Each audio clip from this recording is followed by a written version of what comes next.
Okay. So, am I audible, visible? Screen is also visible.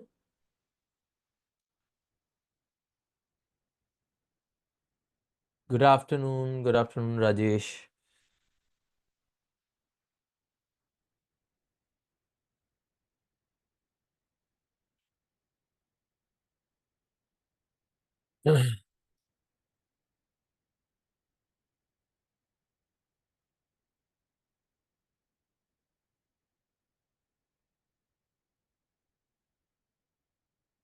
Okay. So, yes, audio, video, screen all set. Perfect. Good afternoon, mojo जोजो. चलो, फिर start करें. आज जो है हमारा जो टॉपिक है वो है कॉज इफेक्ट, है ना? राइट. अच्छा, उससे पहले मैं इसको हटाऊं. 1 सेकेंड. सेटिंग्स ठीक कर दूं मैं.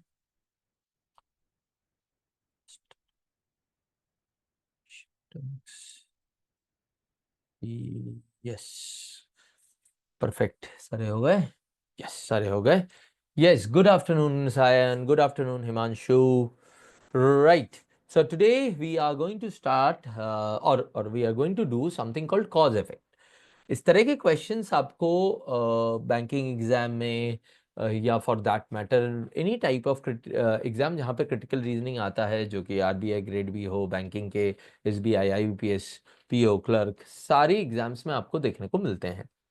As a matter of fact पिछले साल शायद आरआरबी पीओ के एग्जाम में भी क्रिटिकल रीजनिंग का सेगमेंट जो आया था उसमें कॉज इफेक्ट के क्वेश्चंस थे. कम आते हैं, बट आते हैं. अब ये भी आप को पता ही होगा कि क्रिटिकल रीजनिंग जो है लास्ट 2-3 साल से they are integrating parts of critical reasoning into their exam. तो कोई भी टाइप ऑफ चीज हो सकता है कि पहले कम आते थे, ना आते हो, लेकिन आगे जाके वो इंटीग्रेट हो जाए. इसीलिए हम लोग क्या कर रहे हैं, even if there are types of questions that have not occurred currently in your exams, उनको भी हम लोग कर लेंगे सेफ्टी के लिए ऑब्वियसली, और secondly it would give you an overall understanding, overall clarity on the whole topic as such. Right. Okay. तो दोनों पर्पस के लिए. तो उनमें से ही एक जैसे है cause and effect. And cause and effect में जो चीजें हम लोगों को समझनी है, और जिस तरह से उसको उस आइडिया को क्लैरिटी पे कन्वर्ट करना है, उसके लिए पहले हमें देखना पड़ेगा कॉज एंड इफेक्ट में किस तरह की गलतियां लोग करते हैं. तो कॉज एंड इफेक्ट में लोगों के मेजर 2-3 टाइप के गलतियां होती है. Right. So first of all is that when they look at the question, बहुत ही नॉर्मली बहुत ही छोटे छोटे क्वेश्चन होते हैं कॉज इफेक्ट में. एक स्टेटमेंट या दो स्टेटमेंट यहाँ पे असर्शन में, मतलब एक कॉज के साथ रहता है, या 1-2 ऐसे रहता है. 1-2 करके दो स्टेटमेंट रहते हैं, और हमें बताना पड़ता है कि क्या 1 कॉज है, 2 उसका इफेक्ट है, 2 कॉज है, 1 उसका इफेक्ट है, या दोनों इंडिपेंडेंट कॉज है, दोनों इंडिपेंडेंट इफेक्ट है, या डिपेंडेंट इफेक्ट है. तो इस तरह से जो है क्वेश्चंस आते हैं. अब मैं इसका जो है आप लोगों को I'll show you the instruction first. Okay. तो oh sorry, I have forgotten to translate this part in Hindi. लेकिन मैं बता देता हूँ हिंदी में क्या बोल रहा है कि जो क्वेश्चंस आएंगे हमारे, उसमें दो स्टेटमेंट होंगे. एक नंबर होगा 1 और नंबर होगा 2. तो उसमें कॉज और इफेक्ट का रिलेशनशिप हो सकता है दोनों स्टेटमेंट के बीच में. तो ये जो दो स्टेटमेंट होंगे, ये effect of the same cause भी हो सकता है, या इंडिपेंडेंट कॉजेज भी हो सकता है. अब ये जो सारे रिलेशनशिप है इन दोनों में कौन सा है, ये दोनों स्टेटमेंट को पढ़ के आपको आइडेंटिफाई करना है. तो 5 ऑप्शन हमें दिया जाता है.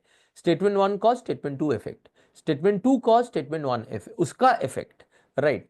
स्टेटमेंट 1 और 2 दोनों इंडिपेंडेंट कॉज है. स्टेटमेंट 1 एंड 2 इफेक्ट है दूसरे इंडिपेंडेंट कॉजेस के. किसी और कॉज का एक इफेक्ट है, किसी और कॉज का दूसरा इफेक्ट है. और both statement 1 and 2 are effects of the same common cause, एक ही कॉज के दोनों इफेक्ट है, राइट। तो इसमें जाहिर सी बात है कि कंफ्यूजन आ जाता है कि भाई किसको कॉज ट्रीट करे, किसको इफेक्ट ट्रीट करे, किस तरह से हम इनमें इंटर रिलेशनशिप ढूंढ के निकालें। देखिए इन दोनों में नॉर्मली दिक्कतें उतनी ज्यादा आती नहीं है, क्योंकि अगर एस्टैब्लिश रिलेशनशिप है तो उनमें कौन सा कॉज है कौन सा इफेक्ट है जानने के तो बहुत सारे लॉजिकल कॉमन सेंस ओरिएंटेड तरीके होते ही है, जैसे कि क्रोनोलॉजी हो गया, जो पहले आएगा वो कॉज है, जो बाद में आएगा वो इफेक्ट है, एक डायरेक्ट कॉजुअल रिलेशनशिप हो गया, राइट, या एक प्रॉब्लम सोल्यूशन का पेयर हो गया। ये सब तो हमें पता है कि अगर हम थोड़ा सा कॉमन सेंस लगाएंगे, इवन हम लोगों ने जो किया है अभी तक का, उसमें आपका जो है it will already be integrated, वो आप कर सकते हो। दिक्कतें आ जाती है जब इस तरह के ऑप्शंस होते हैं जो कि इंडिपेंडेंट कॉज है कि नहीं, इंडिपेंडेंट कॉज के इफेक्ट्स है कि नहीं।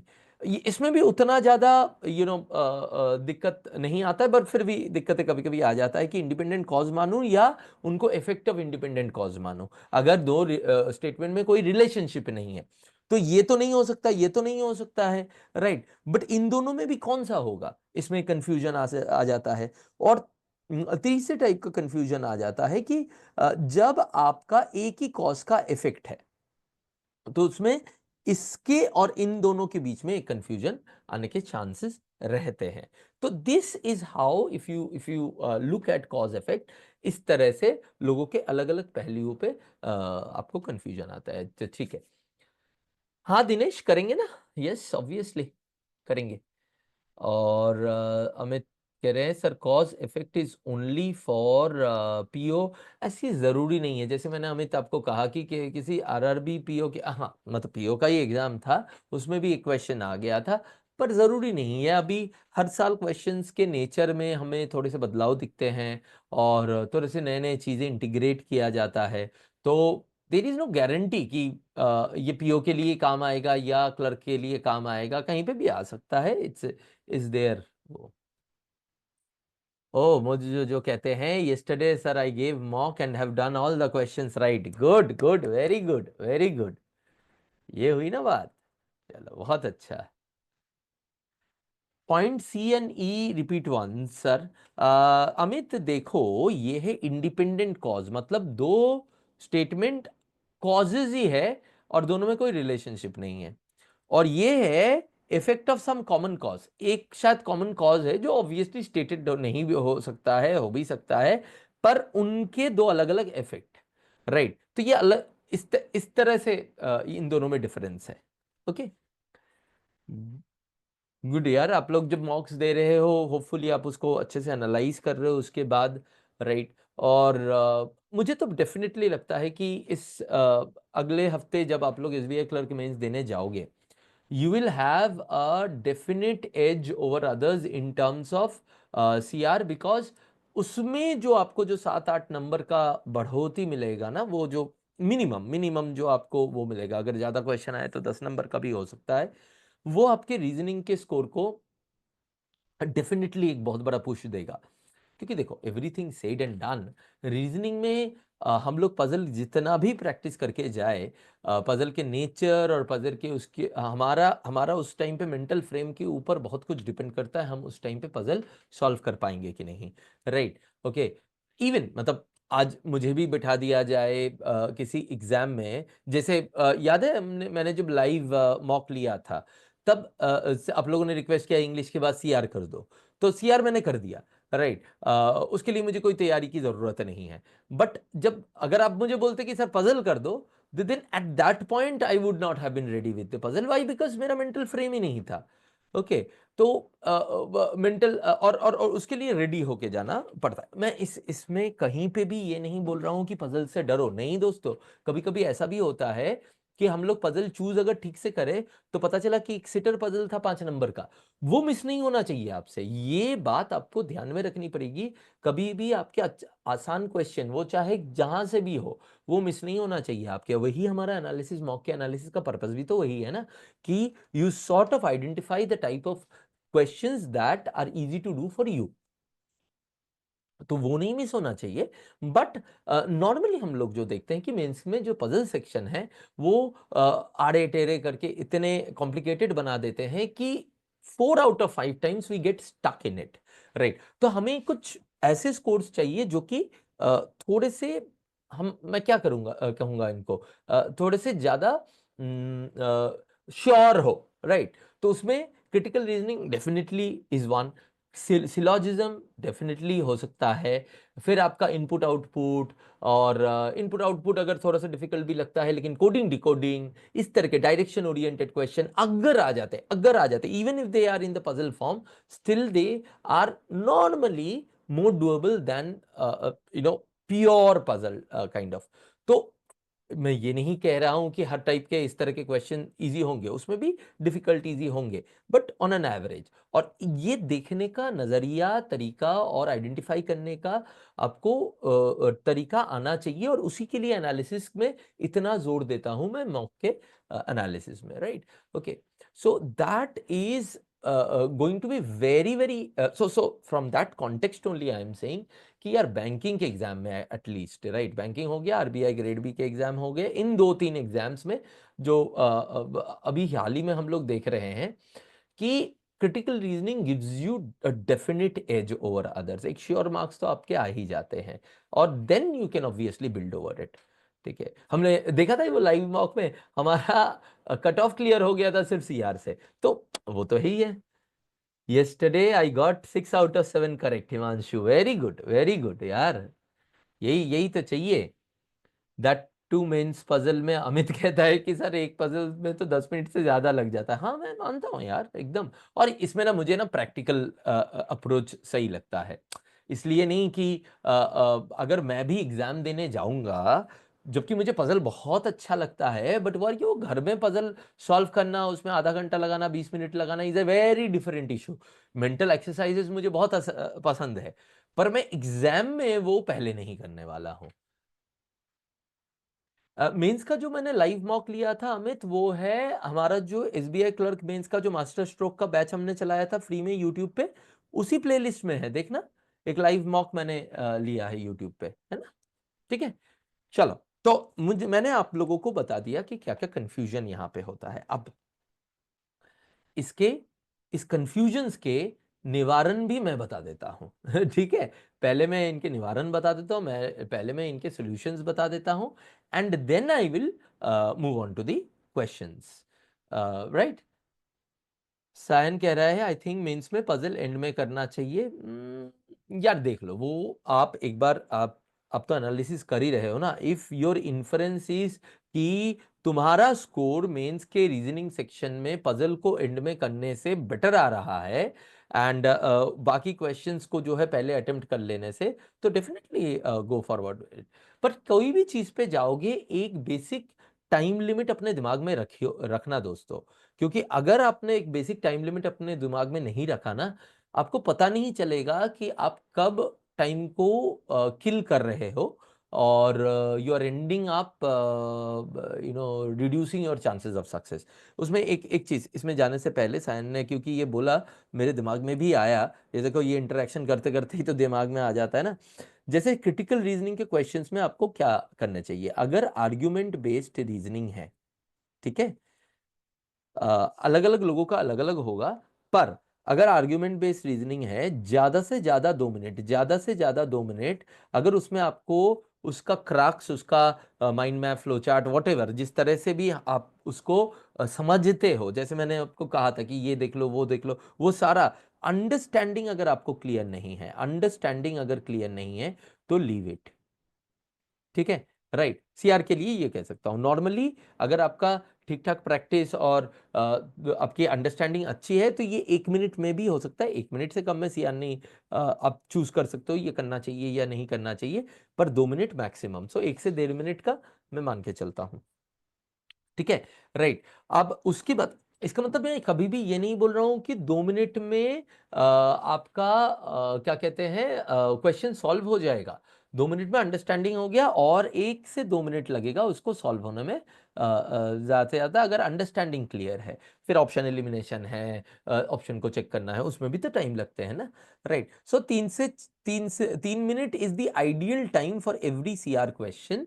आपको ज़्यादा से ज़्यादा 3 minute is the ideal time. तो कहीं पे 3.5 मिनट लग जाएगा, किसी में 2.5 मिनट लग जाएगा, तो एवरेज में 3 मिनट आ जाएगा। ये हो गया CR का, ठीक है। इसी तरह से आपको एक पजल का भी अंडरस्टैंडिंग टाइम, सॉल्विंग टाइम नहीं, अंडरस्टैंडिंग टाइम का एक रखना पड़ेगा, राइट। वो 3 से 4 मिनट हो सकता है, वो 5 मिनट हो सकता है, obviously shouldn't be more than 5 minute understanding. मैं सॉल्विंग टाइम नहीं बोल रहा हूं, वो 3 से 4 मिनट के अंदर होगा तो अच्छी बात होगी। सॉल्विंग टाइम उससे ऊपर होगा, क्योंकि सॉल्व करने में और थोड़ा सा ज्यादा टाइम लगता है।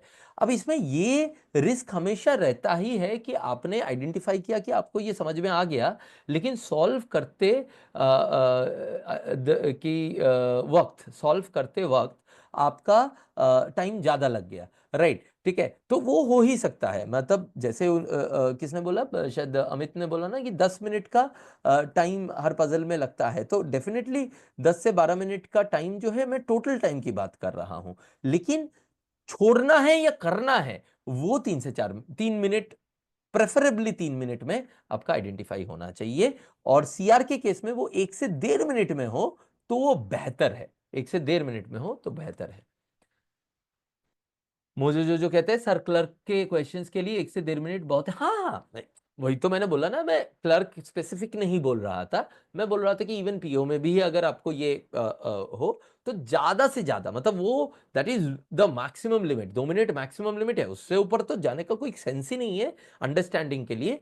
मेरा टेक है, क्योंकि देखो मैं आप लोगों के रीडिंग स्पीड और रीडिंग के बारे में मैंने इतना ज्यादा आप लोगों को ट्रेन नहीं किया, तो मुझे पता नहीं उसका लेवल आपका क्या है। तो अगर आपका रीडिंग लेवल जैसे मैं चाहता हूं या जैसे मैं जब रीडिंग पढ़ाता हूं उस तरह का अगर आप लोगों का हो जाता है, तो फिर आपको 1 मिनट के अंदर हर क्वेश्चन को आप डिसाइड कर सकते हो, छोड़ना है या करना है इन CR 1 मिनट के अंदर, 40 to 45 second, right. That's the best. अब ज्यादातर केस में आप कर लोगे, एक आध हो सकता है कि आप छोड़ दोगे, depending upon the difficulty level of the paper, right. Amit कह रहे हैं sir I am getting 20 to 25 in English section in the mocks, is it possible to improve to 30+ in last 1 week? हाँ एकदम पॉसिबल है। मॉक लगाओ, analysis करो, और जिसमें भी कॉन्सेप्ट की प्रॉब्लम लग रही है, मेरे यूट्यूब के जो लास्ट 13 लेक्चर्स है, 12 लेक्चर्स है मास्टर स्ट्रोक के, उसमें से उठा के वो कॉन्सेप्ट रिवाइज कर लो। इससे ऊपर जाने का और कोई जरूरत नहीं है, 1000 क्वेश्चन करने का कोई जरूरत नहीं है, कुछ नहीं जरूरत है। ये सिर्फ करो, लेकिन इसको शिद्दत से करो, एनालिसिस को अच्छे से करो, समझो कहां पे गड़बड़ हो रही है, कहां पे you are missing the point. Is it in the strategy, is it in the test taking way, और is it in actually solving the question, and if it is in actually solving the question, in which kind of question, और उसके conceptual clarity मेरे classes से ले लो बस। This is more than enough for you for to get to 30+। 30+ तो काफी आराम से जा सकता है अगर अभी आपका 20 से 25 आ रहा है। ठीक, चलो अब हम लोग करते हैं इस चीज को। यहां पे देखिए, अगर मैं आपको कुछ चीजें मैं टू रिमेंबर, मैं ना थोड़ा सा स्क्रीन से हट जाता हूं because I might be coming on the text. या so if you are here, let's say, हमेशा याद रखिएगा हर स्टेटमेंट कॉज भी हो सकता है और इफेक्ट भी हो सकता है, हर स्टेटमेंट। पर यह डिपेंड किस पे करता है कि दूसरा स्टेटमेंट है क्या। अगर जो रिलेटेड स्टेटमेंट है वो एक स्टेटमेंट का इफेक्ट की तरह निकल के आ रहा है, तो वो जो पहला स्टेटमेंट है वो कॉज होगा, और वो अगर कॉज की तरह निकल के आ रहा है तो वो इफेक्ट होगा। तो basically what I am saying is कि कोई पर्टिकुलर स्टेटमेंट आइसोलेशन में देख के मैं ये नहीं कह सकता हूं कि वो कॉज है या इफेक्ट है। वो कॉज भी हो सकता है, वो इफेक्ट भी हो सकता है। यही तो दुनिया का नियम है ना, क्योंकि स्टेटमेंट तो स्टेटमेंट है, इवेंट तो इवेंट है, एक्शन तो एक्शन है। वो कॉज है या इफेक्ट है वो डिपेंड करेगा उससे जुड़ी हुई जो स्टेटमेंट है वो क्या है। तो इसीलिए आपने देखा भी होगा कि डायरेक्शन में क्लियरली मेंशन्ड है तो 2 स्टेटमेंट है, तो उसे भी ज्यादा भी आ सकते हैं। तो what is the point of true statement? True statement का पॉइंट बहुत क्लियरली ये है कि दोस्त आपको दोनों को एक साथ लेके फिर बताना है कि उनमें कॉज इफेक्ट का रिलेशनशिप है कि नहीं है तो कौन सा है, और अगर नहीं है तो कौन सा टाइप का है वो, राइट। बट एक स्टेटमेंट देके अगर हमसे पूछ लिया जाए कि ये कॉज है या इफेक्ट है, वो बोलना इट्स लाइक दोनों ही हो सकते हैं, एट एनी गिवन पॉइंट दोनों ही हो सकते हैं। अच्छा, यहां पे जो नो अजम्पशन हमारा सीआर का रूल है, जो हम लोगों ने आर्ग्यूमेंट बेस्ड रीजनिंग में लगाया था, अब ये कैसे आर्ग्यूमेंट बेस्ड रीजनिंग से अलग है वो भी दिख रहा है आपको, दिखेगा आपको। जो आर्ग्यूमेंट बेस्ड रीजनिंग से पे हमने लगाया था नो अजम्पशन का रूल, वो एप्लीकेबल तो है लेकिन लिबरली एप्लीकेबल है। कल जो मैंने क्लास किया था उसमें भी नो अजम्पशन वाला रूल में थोड़े से बंदिशें थे, थोड़े से नो अजम्पशन होते हुए भी कुछ चीजें उसमें अलाउड थी, अगर आपको याद हो, स्ट्रॉन्ग और वीक आर्ग्यूमेंट में, है ना, राइट। अब यहां पे ये और लिबरल हो जाता है कॉज एंड इफेक्ट के कॉन्टेक्स्ट में। कहा क्या है उसकी उसकी वो जो छूट हमें मिलती है नो अजम्पशन की, उसका संदर्भ, उसका कॉन्टेक्स्ट क्या है? देखो, कॉन्टेक्स्ट है क्वेश्चन का। क्वेश्चन के कॉन्टेक्स्ट में आप अज्यूम कर सकते हो based on actual relationship between event and reason. Event और रीजन जो स्टेटमेंट्स दिए गए हैं उनमें अगर एक्चुअल रिलेशनशिप हमारे वर्ल्ड में एग्जिस्ट करती है, तो उस एक्चुअल रिलेशनशिप को मैं अज्यूम करते हुए आगे बढ़ सकता हूं। जिस तरह से हमारे आर्गुमेंट बेस्ड रीजनिंग में ये स्ट्रिक्ट नो है, यहां पे वो उतना स्ट्रिक्ट नो नहीं है। If there is an established relationship in the in our living world on these two statements, then we can assume that and move ahead and mark accordingly, right? Okay, so यहाँ पे हो जाता है cause effect के case में हमारा no assumption वाला liberal. इसका मतलब ये नहीं कि दो स्टेटमेंट है जिनमें कोई रिलेशनशिप है ही नहीं, उनको भी मैंने मान लिया कि यार ये तो रिलेशनशिप है, ऐसा एकदम नहीं है, ठीक है, राइट। बट अगर दोनों में एक रिलेशनशिप एस्टैब्लिश्ड ऑलरेडी है दुनिया में, तो उसमें हम लोग मान सकते हैं। तो ये हो गया, ये दो चीजें आपको याद रखनी पड़ेगी कॉज एंड इफेक्ट में। ऑब्वियस सी बात है, जब हम लोग क्वेश्चन करेंगे तो ज्यादा से ज्यादा हमें आपको समझ में आएगा। स्टेप्स, स्टेप्स क्या होता है? पहला step, identify whether the two statements are related by a common thread. एक कोई कॉमन थ्रेड से आपके जो दोनों स्टेटमेंट है वो रिलेटेड है कि नहीं है, वो पहले चेक कीजिए। अगर वो सेम इशू के ऊपर बात कर रहा है, सेम डायरेक्शन पे बात कर रहा है, इस तरह की चीजों से आप आइडेंटिफिकेशन ऑफ रिलेशनशिप को आसान बना सकते हैं, पहली बात। दूसरा, अगर दोनों में आइडेंटिफाई हो जाता है कि एक रिलेशनशिप है, फिर आपको कॉज एंड इफेक्ट आइडेंटिफाई करना है। इसके लिए मैंने क्या बोला था, कॉमन सेंस और हमारे क्रिटिकल रीजनिंग के जो कॉन्सेप्ट है वही काम आएंगे। अगर आपका स्टेटमेंट, एक स्टेटमेंट जनरल है तो वो कॉज माना जाएगा, अगर उसका स्पेसिफिक वर्जन है तो इफेक्ट माना जाएगा। दूसरा, रीजन अगर कोई इवेंट का है वो कॉज माना जाएगा, अगर कोई स्टेटमेंट ऑफ इवेंट है, ये हुआ है, उसको इफेक्ट माना जाएगा। अगर रिलेशनशिप है, this is all when there is a relationship between the two statements. अगर क्रोनोलॉजिकली आपका एक पहले आया है दूसरा बाद में आया है, तो पहले वाला कॉज माना जाएगा और लेटर वाला इवेंट इफेक्ट माना जाएगा।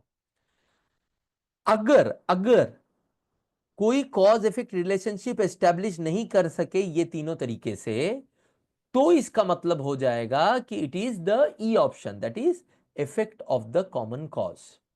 कोई एक कॉमन कॉज के दोनों इफेक्ट है, तो इसीलिए रिलेशनशिप तो है, एक कॉमन थ्रेड तो है, लेकिन आपस में इन लोगों का जो मेल है वो कॉज इफेक्ट वाला नहीं निकल के आ रहा है। In that case I will mark this. तो पहले टू के ए बी सी चेक होने के से हमें पता चल जाएगा कि ऑप्शन वन है या ऑप्शन टू है। अगर ये इन चेक में फेल कर जाता है तो रिलेशनशिप तो फिर भी है, तो हम लोग कब क्या मार्क करेंगे उस केस में? हम लोग उस केस में मार्क करेंगे ऑप्शन ई, ठीक है, राइट। तो टू ए बी सी से आपका ऑप्शन वन और टू के बीच में रिलेशनशिप है या नहीं है, या किस तरह का रिलेशनशिप है, वो क्लियर हो जाएगा। अगर वो नहीं हुआ फिर भी दोनों में रिलेशनशिप है, तो वो एक ही ऑप्शन हो सकता है, वो है ये। Is it clear, right? तो पहले ही चेक में मैंने ये तीनों को चेक कर लिया, या तो इनमें से आंसर होगा या तो इनमें से आंसर नहीं होगा, तो हमारे पास ये दो बचे रहेंगे। ठीक, यहां तक क्लियर है? कोई डाउट? क्लियर? राइट। एग्जाम्पल में हम लोग देखेंगे, बट कॉन्सेप्चुअली क्लियर है कि आपके चेक जो है दो लेवल पे होगा, एक जिन स्टेटमेंट्स के बीच में रिलेशनशिप है और दूसरा जिन स्टेटमेंट के बीच में रिलेशनशिप नहीं है। जिनमें है उनमें हमने ये तीनों ऑप्शंस को कैसे आइडेंटिफाई करें उसका तरीका निकाल दिया। अब आ जाते हैं अगर आप में रिलेशनशिप नहीं है, राइट। लास्ट स्लाइड का कौन सा पार्ट हमें, चलो मैं फिर से वापस जाऊंगा वैसे भी समराइज करने के लिए। अगर आप में रिलेशनशिप नहीं है, जैसे कि मतलब आपका दो स्टेटमेंट आपने पढ़ा, उनमें कोई भी कॉमन थ्रेड आपको नहीं मिला। कॉमन थ्रेड का मतलब क्या है कि वो सेम इशू को और सेम डायरेक्शन में बात कर रहे हैं कि नहीं कर रहे हैं। अगर कोई भी कॉमन थ्रेड आपको नहीं मिला तो होगा क्या, आप एक को एक्शन स्टेटमेंट अगर है तो कैसे कॉज इफेक्ट, अगर कोई भी रिलेशनशिप नहीं है दोनों में तो अब तो ये दोनों इंडिविजुअल इंडिविजुअल क्वेश्चन स्टेटमेंट हो गए। अगर ये इंडिविजुअल इंडिविजुअल स्टेटमेंट हो गए ना दोस्त, तो हमारे लिए अब आइडेंटिफाई करने के लिए कुछ तो पैरामीटर होना चाहिए, क्योंकि एज एन इंडिविजुअल स्टेटमेंट कोई भी स्टेटमेंट इफेक्ट भी हो सकता है, कॉज भी हो सकता है, वो तो मैंने पहले ही कहा। तो ऐसे केसेस में इस क्वेश्चन को हम लोग कैसे सॉल्व करें, ये तो फिर एक कैच 22 सिचुएशन हो जाएगा, पैराडॉक्स सिचुएशन हो जाएगा कि अगर इनमें रिलेशनशिप नहीं है तो मेरे पास मार्क करने के लिए कुछ बचेगा ही नहीं। लेकिन वो क्वेश्चन को मार्क तो करना है, मुझे ये पता है ऑप्शन 1 नहीं हो सकता, ऑप्शन 2 नहीं हो सकता, ऑप्शन ए बी ई नहीं हो सकता। ए क्यों नहीं हो सकता, उसमें 1 कॉज है 2 इफेक्ट है। बी ऑप्शन इसलिए नहीं हो सकता है, 2 कॉज है 1 इफेक्ट है। ई ऑप्शन नहीं हो सकता है क्योंकि E means effect of the same cause. ठीक है, अब बचता है सी और डी। एक कहता है इंडिपेंडेंट कॉजेज है, दोनों अलग अलग कॉजेज है, और एक कहता है independent effect of sorry effects of independent causes है। तो इस कैसे ऐसे केसेस में हम लोग क्या करें, ऐसे केसेस में हम लोग देखेंगे कि नेचर ऑफ द स्टेटमेंट क्या है। अगर nature of the statement action statement, जहां पे काम हुआ है, काम किया जा रहा है, उसको कॉज बोल के आइडेंटिफाई करेंगे। अगर नेचर ऑफ द स्टेटमेंट एक इवेंट है, कोई चीज हुई है उसको स्टेट किया जा रहा है, उसको इफेक्ट के मुताबिक हम लोग आइडेंटिफाई करेंगे। अब ऐसा भी तो हो सकता है कि दोनों में रिलेशन नहीं है, एक एक्शन स्टेटमेंट है एक स्टेटमेंट ऑफ इवेंट है, और ऐसा ऑप्शन तो है नहीं कि 1 independent cause and 2 independent effect, ऐसा ऑप्शन तो है नहीं। तो उस केस में क्या करें, उस केस में आप दोनों को इफेक्ट मार्क करोगे। So if one is effect and one is independent cause, obviously independent क्योंकि नो आया है ये वाला चेक, तो one is effect one is cause, then go for both effect. ठीक है, राइट, ओके।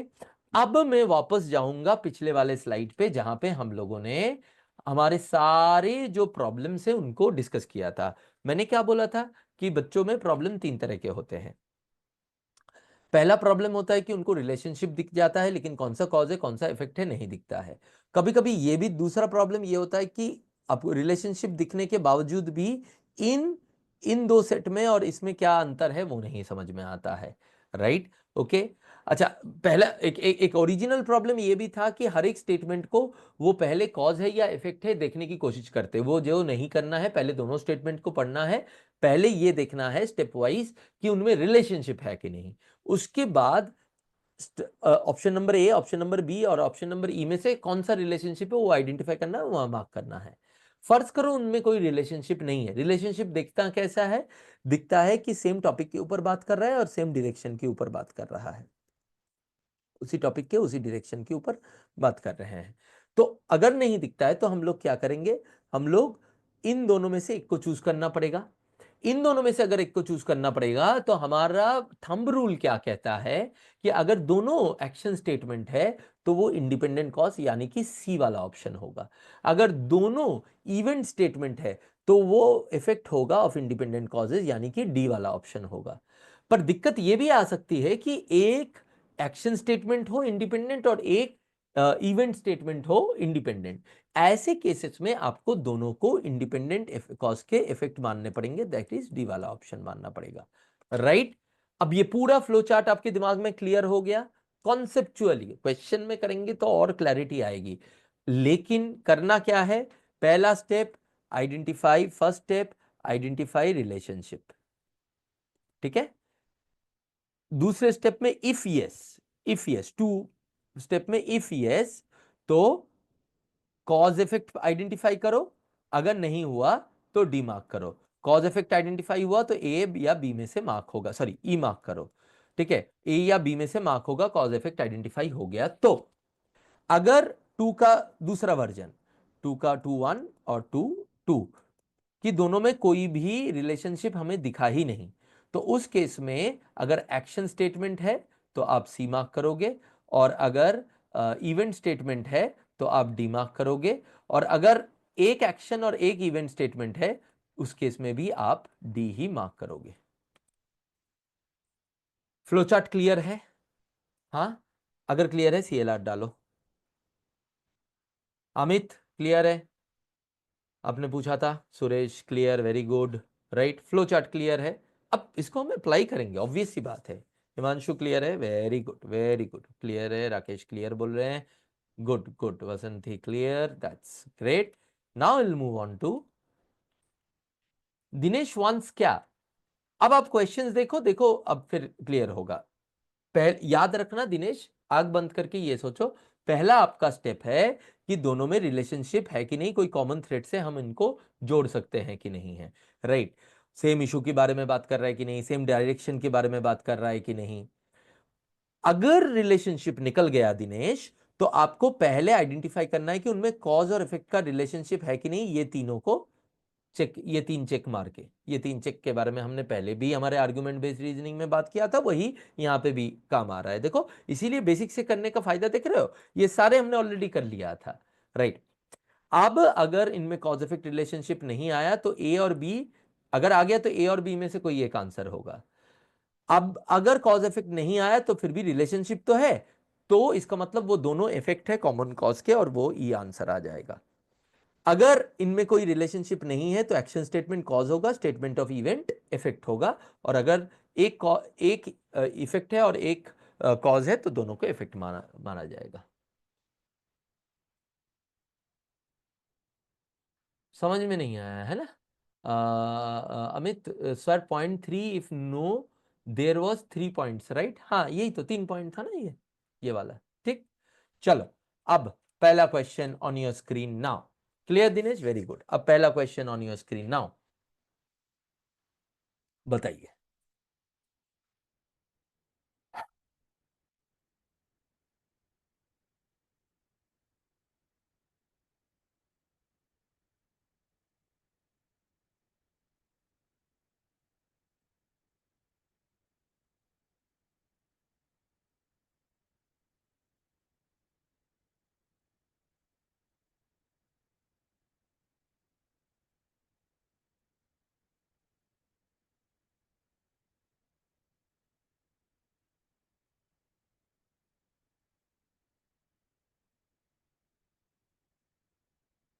तो ऑप्शन कौन सा होगा?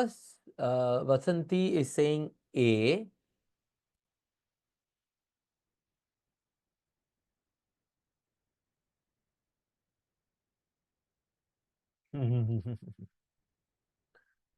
ओके।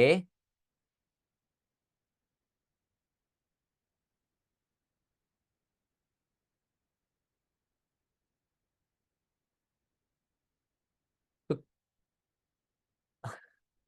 अच्छा, अलग अलग आंसर आ रहे हैं, चलो देखते हैं इसका क्या होगा।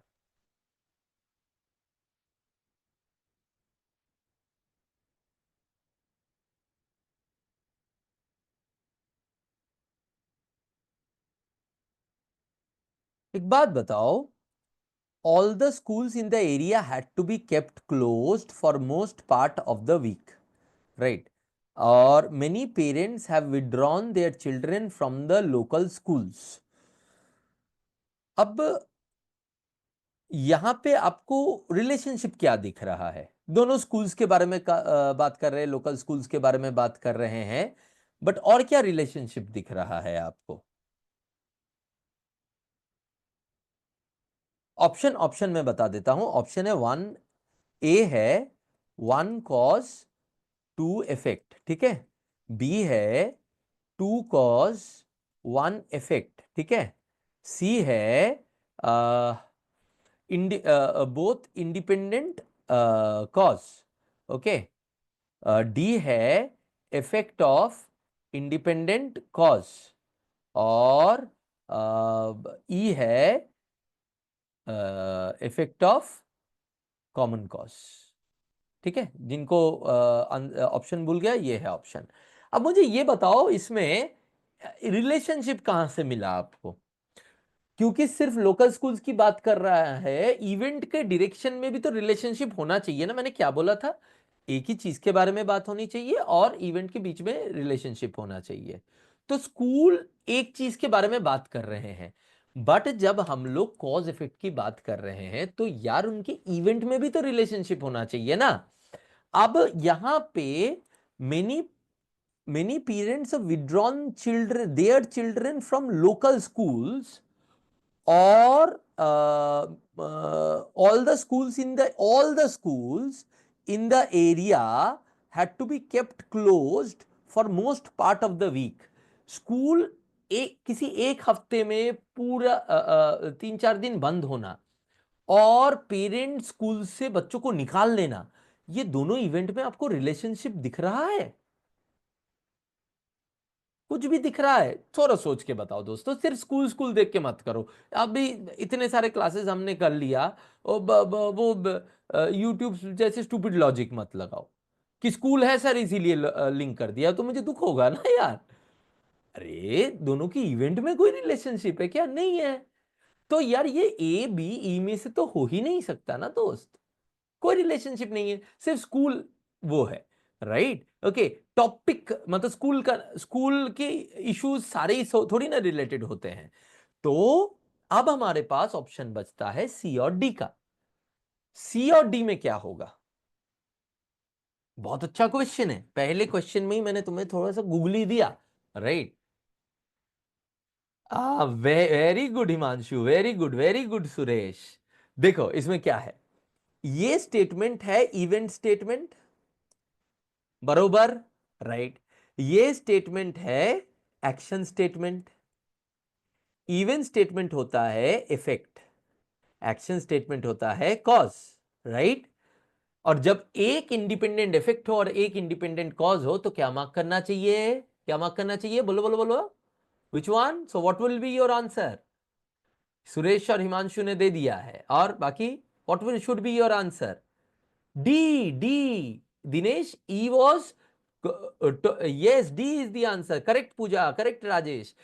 दिनेश, ई वॉज दोनों इफेक्ट है सेम कॉमन कॉज के, ठीक है? राइट, तो इसका आंसर इसीलिए होगा D. Is it clear? Right, okay. खुला दिमाग पहले क्वेश्चन से ही। अब समझ में आया मेरे वो रूल्स का, या जो कॉन्सेप्ट का हमने अभी किया वो कितना इंपॉर्टेंट था? डी था दोनों इंडिपेंडेंट इफेक्ट, सायन डी था दोनों इंडिपेंडेंट इफेक्ट। ठीक है, राइट। क्योंकि एक इंडिपेंडेंट इफेक्ट है, एक इंडिपेंडेंट कॉज है, तो उन वैसे केसेस में हमने क्या माना था कि दोनों को इंडिपेंडेंट इफेक्ट मारेंगे। ठीक है, चलो नेक्स्ट क्वेश्चन। ये क्लियर है सबको? क्वेश्चन अच्छा क्वेश्चन था। देखो छोटे छोटे क्वेश्चन आते हैं इसमें, लेकिन जिसको इसके तरीके नहीं पता ना, वो किसी भी हालत में गेसवर्क के बिना इसको सही नहीं कर सकता है। चाहे गेस वर्क मतलब लक के बिना ये सही नहीं कर सकता है। आपको लगता है ये जो मैंने पहले जो कॉन्सेप्ट बढ़ा दिए, उसके बिना ये कोई भी आप में कन्विक्शन के साथ आंसर कर सकते थे? नहीं कर सकते थे, क्योंकि वो जानना जरूरी है ना कि बेसिक कॉन्सेप्ट क्या है। Right, okay, clear. I thought one is the cause. Amit, अगर इंडिपेंडेंट पहले आइडेंटिफाई करना था इंडिपेंडेंट या डिपेंडेंट है कि नहीं, वो पहला स्टेप था। अमित कह रहा है कि सर मैं ना कंफ्यूज हो जा रहा हूं कॉज और इफेक्ट में। आप लोगों का जो पहला गलती ये था कि आपने स्कूल स्कूल देख के रिलेट कर दिया कि वो डिपेंडेंट है, पर वो डिपेंडेंट ही नहीं है ना, क्योंकि इशू ही अलग अलग है। तो इसीलिए अगर वो आपने सही से आइडेंटिफाई कर लिया होता तो ये क्वेश्चन गलत नहीं होता। आप पहले कॉज इफेक्ट आइडेंटिफाई करने मत जाओ, आप पहले डिपेंडेंसी आइडेंटिफाई करने जाओ। ठीक है हमें? ठीक है, चलो ये वाला देखो।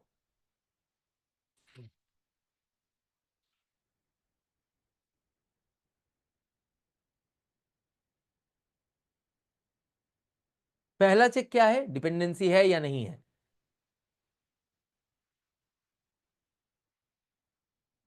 वाह तुहिन, वेरी गुड। तो इनका आंसर आ गया और सही आंसर आया। एक बार पकड़ लिया ना तो एकदम 10 सेकंड में आंसर आएगा। राकेश वेरी गुड, सही आंसर, बहुत अच्छे। राजेश सही आंसर, सुरेश सही आंसर, अमित थोड़ा सा सोचो इसमें क्या होगा। मोजो जो जो सही आंसर, गुड गुड गुड। पहले डिपेंडेंसी चेक करो। अमित पहले ये बताओ मुझे, ये डिपेंड, वसंती सही answer, correct answer, Himanshu correct answer, Rohan correct answer, very good. Amit पहले ये सोचो इनमें डिपेंडेंसी है कि नहीं है, इन दोनों में डिपेंडेंसी है कि नहीं है। कॉज इफेक्ट भूल जाओ पहले, है ना। अरे अमित कैसे नहीं है दोस्त, देखो price of food items have increased considerably during this summer. तो प्राइस फूड आइटम के बढ़े हैं, और नेक्स्ट बोल रहे हैं ट्रिमेंडस इंक्रीज ऑफ टेम्परेचर, जो कि समर से रिलेटेड है, राइट, समर से रिलेटेड है, टॉपिक रिलेटेड है। Damaged crops greatly, same direction में भी बात कर रहे हैं, सेम डायरेक्शन में बात कर रहे हैं, क्रॉप फूड। तो कैसे रिलेशन नहीं हुआ अमित, रिलेशन तो है ना दोस्त, इनमें सेम ही चीज की बात कर रहे हैं, क्रॉप से तो फूड आता है। ये बेसिक एजम्पशन हम कर सकते हैं। समर में टेम्परेचर बढ़ा, समर में टेम्परेचर बढ़ा, क्रॉप गायब हुआ, फूड के प्राइसेस बढ़े। तो ये जो क्रॉप और फूड का जो रिलेशनशिप है, ये तो हम बेसिक एजम्पशन कर सकते हैं, मैंने पहले ही बताया था, राइट। तो ये रिलेशनशिप तो बहुत ही वेल एस्टैब्लिश दिख रहा है। अब हमें देखना है कि 1 और 2 में ए बी या डी ई आएगा। क्या ये रीजन हो सकता है इस चीज का, नहीं, राइट। वन वन है हमारा, क्या प्राइसेस बढ़े हैं। तो प्राइसेस बढ़ना क्रॉप्स के निकलने के बाद होता है क्रोनोलॉजिकली। तो ये कॉज और ये इफेक्ट हो सकता है, एक बार चेक करके देख लेते हैं। समर में टेम्परेचर इंक्रीज हुआ and there by it damage crops, उसी वजह से therefore prices of food items, भाई क्रॉप डैमेज हुआ, फूड आइटम कम मिले, तो इसीलिए प्राइसेस बढ़ गए, has been increase considerably during this summer. तो ये एकदम वो हो गया कॉज इफेक्ट वाला।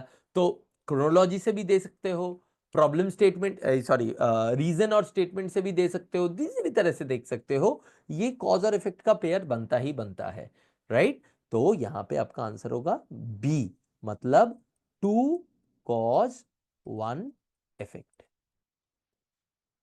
राइट। जिनका गलत हुआ समझ में आ गया। बाकी 10-10 15-15 सेकंड में ये क्वेश्चंस होंगे। देखो ये वाला देखो अब,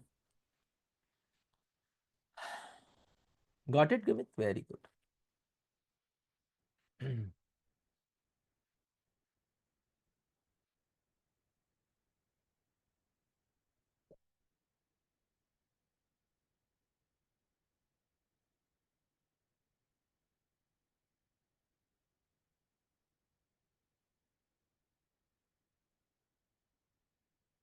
क्वेश्चंस ध्यान से पढ़ो तुहिन, पूजा, राकेश।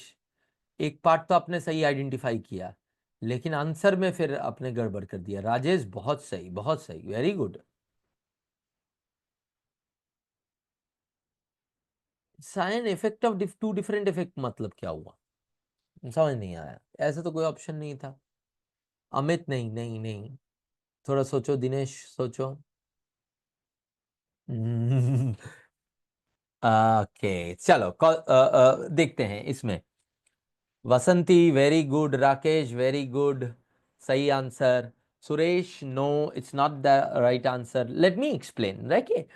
सी what is saying is, it is the aim of cities civic authority to get the air pollution reduced by 20% in the next 2 months। सही बात है, एयर पॉल्यूशन को अगले 2 महीने में 20% से कम करना पड़ेगा। तो हमें ये तो समझ में आ रहा है कि this statement at least treats air pollution to be the issue. The number of asthma cases in the city is constantly increasing. यहां पे एक एक बेसिक एजम्पशन जरूरी है, नहीं तो आप डिपेंडेंट और इंडिपेंडेंट वाला जो है पार्ट नहीं कर पाओगे। बेसिक एजम्पशन क्या है, बेसिक नॉलेज यहाँ पे रादर, कि एस्थमा जो है आपको जो है पोल्यूशन वाले केसेस में बहुत ज्यादा हो जाता है। ये जो बेसिक नॉलेज है, ये जो अजम्पशन है। ये जरूरी है। और मैंने ये पहले ही बोल दिया था कि कॉज और इफेक्ट में वो लिबरल है अजम्पशन वाला, जो एक्चुअली में होता है वो अगर आपके नॉलेज में है उसको आप मान के जा सकते हो, राइट। अब year number of asthma cases in the city is constantly increasing, ये जो चीज है। अब देखो, किसी एक बंदे को एस्थमा होना कोई कॉमन कॉज के वजह से नहीं होगा, वो किसी भी रीजन से हो सकता है, हेरिडिटरी से भी हो सकता है। पर मास को एस्थमा होना उसका एक कोई जनरल रीजन होगा। क्यों? सोच के बताओ मुझे। मास को एस्थमा होना उसका कोई एक जनरल रीजन होगा, वो कोई पर्टिकुलर पर्टिकुलर हर एक का अलग अलग रीजन नहीं हो सकता है। And in that our air quality, air pollution, इस तरह की चीज जो है एक जनरल रीजन की तरह आ सकता है। अब यहां पे इसमें इसीलिए मुझे रिलेशनशिप एस्टैब्लिश हुआ। अब मुझे डिसाइड करना है ए, बी या ई के बीच में। क्योंकि एस्थमा केसेस बढ़ रहे हैं इसीलिए सिविक अथॉरिटी का एम है एयर पोल्यूशन को कम करना, राइट। या क्योंकि एयर पोल्यूशन को कम करना है इसीलिए एस्थमा केसेस बढ़ रहे हैं। तो ए तो हो ही नहीं सकता, मतलब वन कॉज और टू इफेक्ट तो हो ही नहीं सकता। तो वन कॉज और टू इफेक्ट नहीं हो सकता, ए हट गया।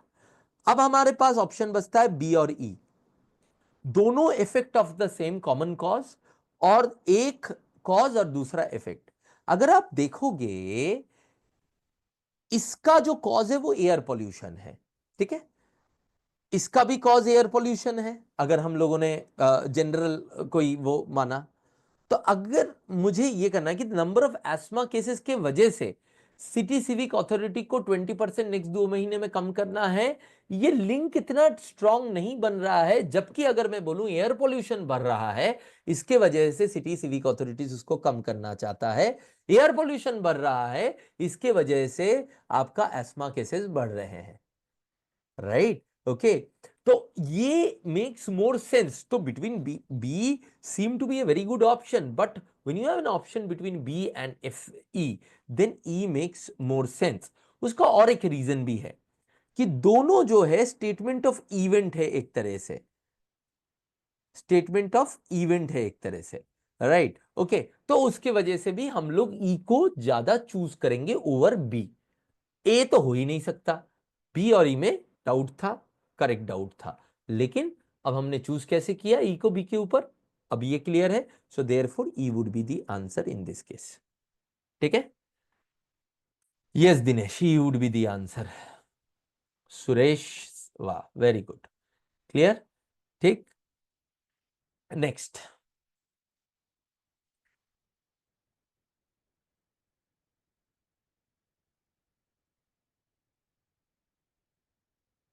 ये वाला करो।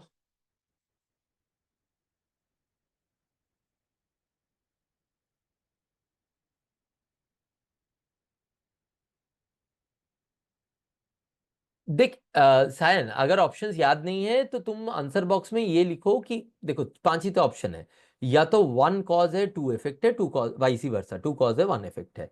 और अगर रिलेशनशिप है उसमें एक चीज हो सकती है इफेक्ट ऑफ कॉमन कॉज, ये हो गया रिलेशनशिप वाले। बाकी दो ऑप्शन बचता है इंडिपेंडेंट कॉज या independent effect of independent cause, मतलब इफेक्ट्स ऑफ इंडिपेंडेंट कॉज। यही तो 5 है। इसमें आ रहा है डी ए ए, ये कौन सा है? Number of graduates, okay. Mojo जो जो थोड़ा सा सोचो, राजेश थोड़ा सा सोचो, अपने रिलेशनशिप आइडेंटिफाई कर लिया उसके बाद क्यों गलत हो रहा है। तुहिन सही, राकेश सही, दिनेश सही, अमित सही, वेरी गुड वेरी गुड। देखो क्या हो रहा है इसमें, the number, Vasanti no, there is relationship, let's see ना। See the number of graduate unemployed youth in comparison to previous years is increasing continuously. So the number of unemployed graduate youths is increasing continuously, right? Yes, correct है साहन, very good. Large number of graduate candidates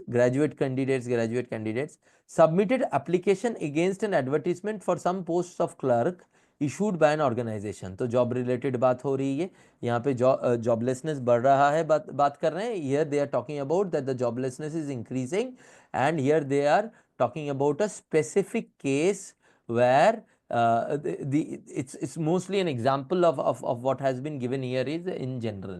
ये joblessness increase हो रही है, देखो ना, इसीलिए तो ऐसा हो रहा है। तो there is a relationship. Now when there is a relationship that has been established by us, so the options can be between one cause two effect, which is A, two cause one effect, which is B, and both cause of both effect of same cause, which is E। अब यहाँ पे this is general and this is specific, right? This is specific example of this general thing that has been stated here. So definitely this can go for cause and this can go for effect, and that's why A would be our answer, not B, not E, right? Okay, so our answer is A in this case. Simple, direct, don't think too much. Establish a relationship. If you have established a relationship, then go ahead with checking the cause effect nature of it. If you could not find, then mark E. If you could find, then mark A or B, depending upon which one is the cause and which one is the effect, right? Mostly आप लोगों ने सही किया था। राजेश, वसंती, आपको समझ में आ गया? Is it clear now that why the one that you marked was not right and why this one is correct? Type in CLR if it is clear. Very good, Vasanti. Very good, Rajesh. Achha, I thought statement 1 has as effect of some common cause that is unemployment. But statement 1 ही तो unemployment के बारे में बात कर रहा है ना राजेश? तुम देखो ना यार, number of graduate unemployed youth is increasing. तो ये तो unemployment ही हुआ। This statement itself आपने सही सोचा, but ये statement ही तो unemployment के बारे में बात कर रहा है। यही तो unemployment वाला statement है, right? इसलिए ये cause हो गया। आप समझ में आया राजेश? ठीक है, चलो नेक्स्ट क्वेश्चन करो। क्यों रीड ही करता रह गया, क्यों? समझ में नहीं आया वो वाला? आ गया, चलो ये वाला करो, ये वाला करो।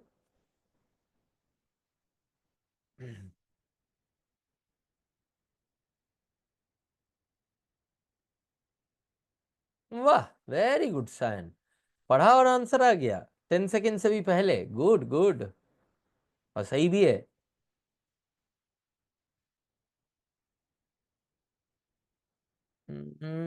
नहीं दिनेश, देखो आ,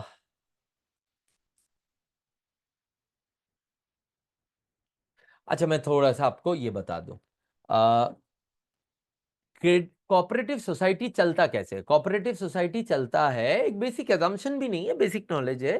कोऑपरेटिव सोसाइटी चलता है कि जो वहां का मेंबर्स है वो वहां पे डिपॉजिट करते हैं और उस पैसे से फिर छोटे छोटे बिजनेसमैन को, फार्मर्स को, इनको लोन दिया जाता है। ठीक है, इसी तरह से कोऑपरेटिव सोसाइटी चलता है।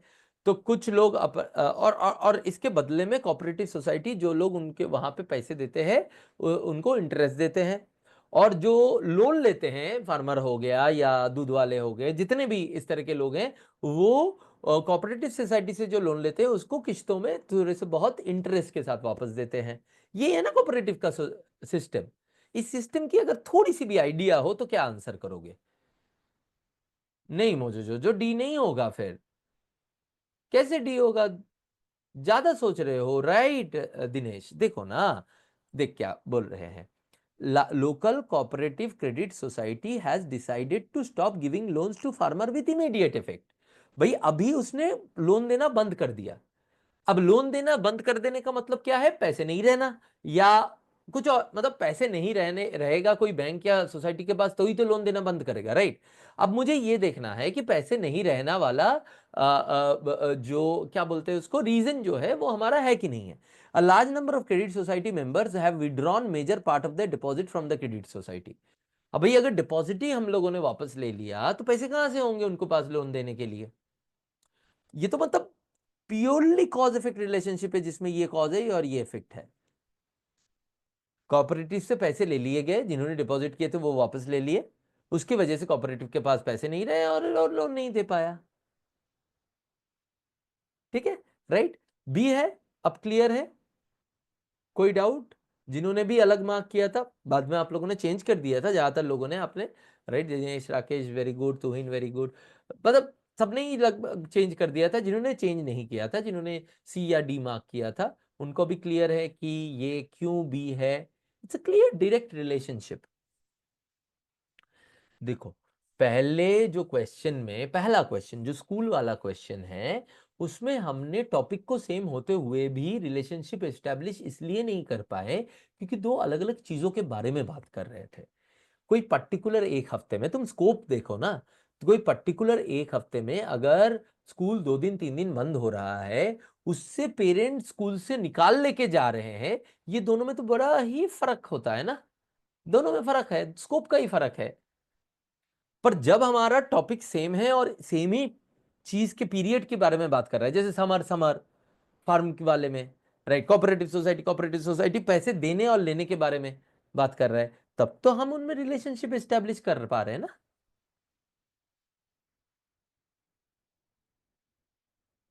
Clear Rakesh, very good.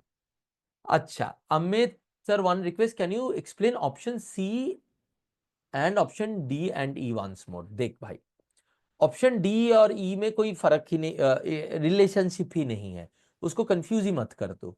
देख, डी है, डी और सी में हो सकता है, अगर आपके दो स्टेटमेंट के बीच में कोई रिलेशनशिप आप एस्टेब्लिश नहीं कर पाए, ठीक है, तो डी और ई में से एक होगा। अगर, सॉरी, डी और ई क्यों बोल रहा हूं, सी और डी में से एक होगा, बराबर में, सी और डी में से एक होगा। अगर नो रिलेशनशिप है, नो रिलेशनशिप है, ठीक है, राइट, अगर कोई रिलेशनशिप एस्टैब्लिश नहीं हुआ तो सी और डी में से होगा। दोनों ही अगर एक्शन स्टेटमेंट है तो सी मार्क करेंगे, दोनों ही अगर इवेंट स्टेटमेंट है डी मार्क करेंगे, एक एक्शन स्टेटमेंट और एक इवेंट स्टेटमेंट है तो डी मार्क करेंगे, ठीक है, राइट। जिसे मैंने दिखाया भी, शायद एक में डी हमने मार्क किया ना, कौन से में मार्क किया था डी? पहले वाले में ही मार्क किया था ना डी, पहले वाले में ही डी मार्क किया था, हाँ पहले वाले में ही, फर्स्ट वाले में, राइट। सी वाला आएगा, आएगा, रुको। अब दूसरा ये हो गया, ए बी और ई तो मैंने बार बार करके दिखाया, रिलेशनशिप है, लेकिन अब किस तरह का रिलेशनशिप है, कॉज इफेक्ट, इफेक्ट कॉज, या दोनों इफेक्ट ऑफ सेम कॉज, ठीक है, ये है आपका जो है ए बी वाला। तो पांचों में कोई आपको वो नहीं होना चाहिए। अब ये वाला करो, देखो।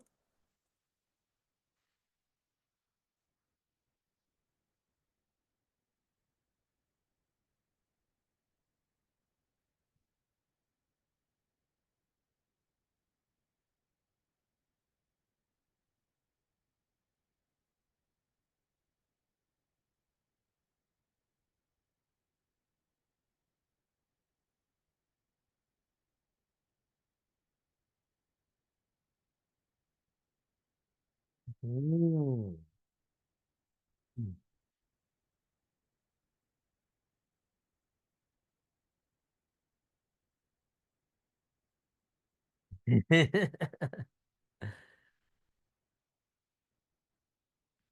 मोजो जोजो, सुरेश, राकेश, राजेश, वसंती, आप सब ने एक पार्ट तो सही आइडेंटिफाई कर लिया, लेकिन ऑप्शन गलत आइडेंटिफाई किया। सायन आपने भी, नहीं, हाँ सायन, नहीं नहीं नहीं, आपने तो एक पार्ट भी सही नहीं आइडेंटिफाई किया, सोच के बताओ। Puja, correct answer, very good. Dinesh, yes, तो फिर क्या होगा आंसर, आपने आइडेंटिफाई तो सही कर लिया, अब आंसर क्या होगा, कौन सा होगा? तो क्या है, दोनों क्या है?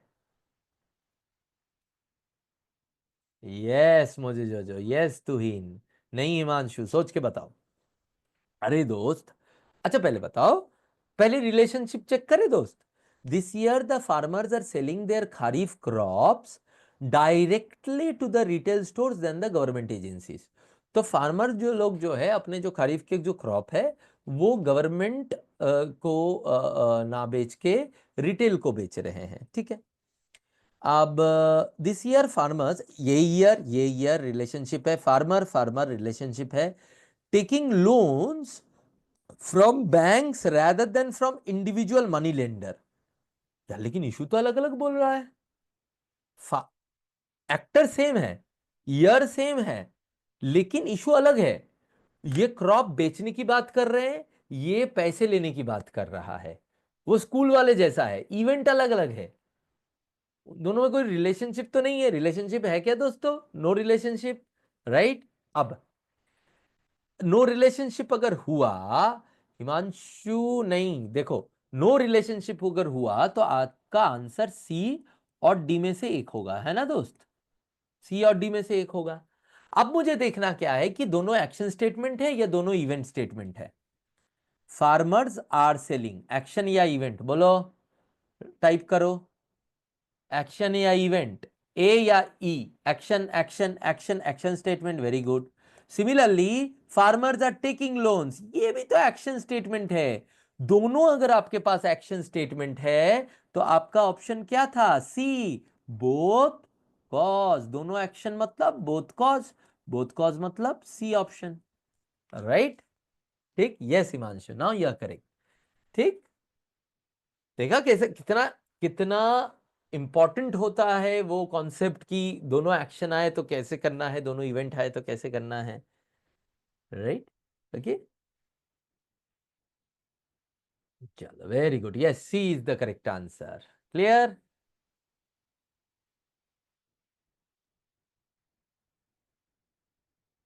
Next question.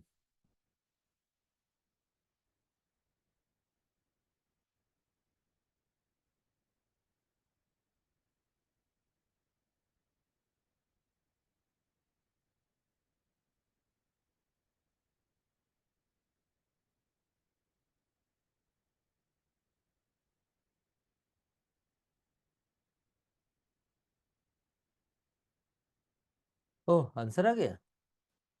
अरे वाह, तुहीन मोजो जोजो सही answer, very good, very good. Rajesh सही आंसर, क्या बात है, क्या बात है। 10 10 15 15 सेकंड में सही आंसर आने लगे आपके, हाँ, गुड। दिनेश सही आंसर, सायन सही आंसर, गुड यार, सबका ही सही आंसर आ रहा है ये, सो हैप्पी। चलो करूं मैं? नहीं सुरेश, सोच यार थोड़ा सा, देख, you have you have two statements, ठीक है। Let me explain this. Rural areas in the country have been suffering due to load shedding, rural areas, country, load shedding for quite some time, ठीक है, right, okay.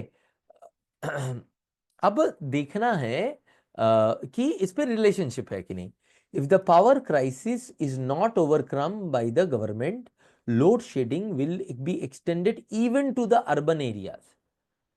यार दोस्त, इसमें ठीक है, दोनों में पावर क्राइसिस की बात किया जा रहा है, लोड शेडिंग की बात किया जा रहा है। यहां पे डिफरेंस इतना है, यहां पे रूरल एरियाज की बात कर रहा है, अर्बन एरियाज की बात कर रहे हैं।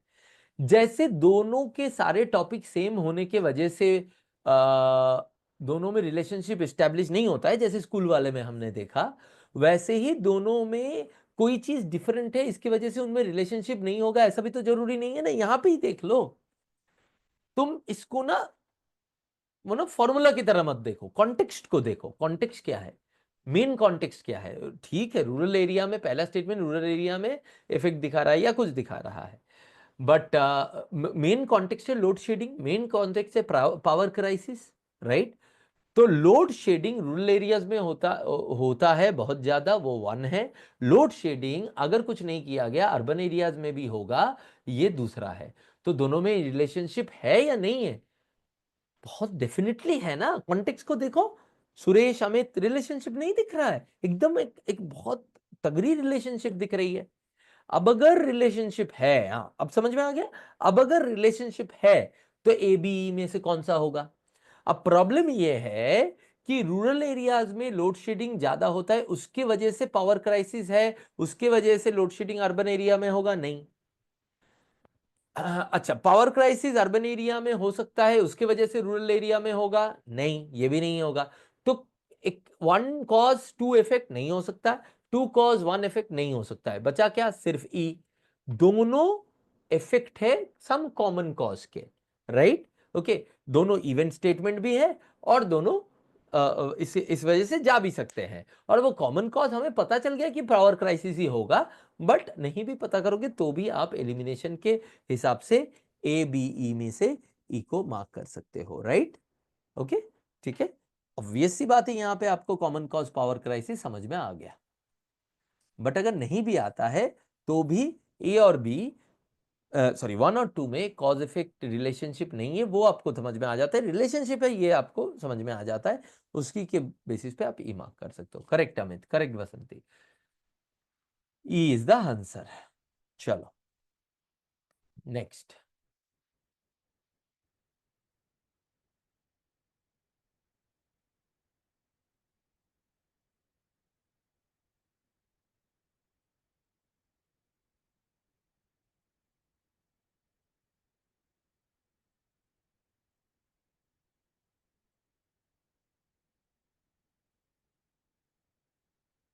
ये पहले ही बता दूं मैं, ये ट्रिकी क्वेश्चन है ताकि आप लोग गलत करो जैसे ही हम बोल देते ना ट्रिकी डिफिकल्ट, तो लोग ज्यादा सोचेंगे और फिर गलत तो करेंगे। बट हाँ, इसमें थोड़ा ज्यादा सोचना तो पड़ेगा आपको। राकेश, एक पार्ट तो आपने सही आइडेंटिफाई कर लिया, लेकिन आप सही आंसर तक नहीं पहुंच पा रहे हो। अमित, नहीं, सोचो और थोड़ा सा। सेकेंड आंसर आपका सही है राकेश। मोजो जो एक पार्ट आपने सही आइडेंटिफाई कर लिया, लेकिन आप सही आंसर तक नहीं पहुंच पा रहे हो। Dinesh Vasanti, you have identified it wrongly. सोचो थोड़ा सा। यस मोजो जो correct answer now.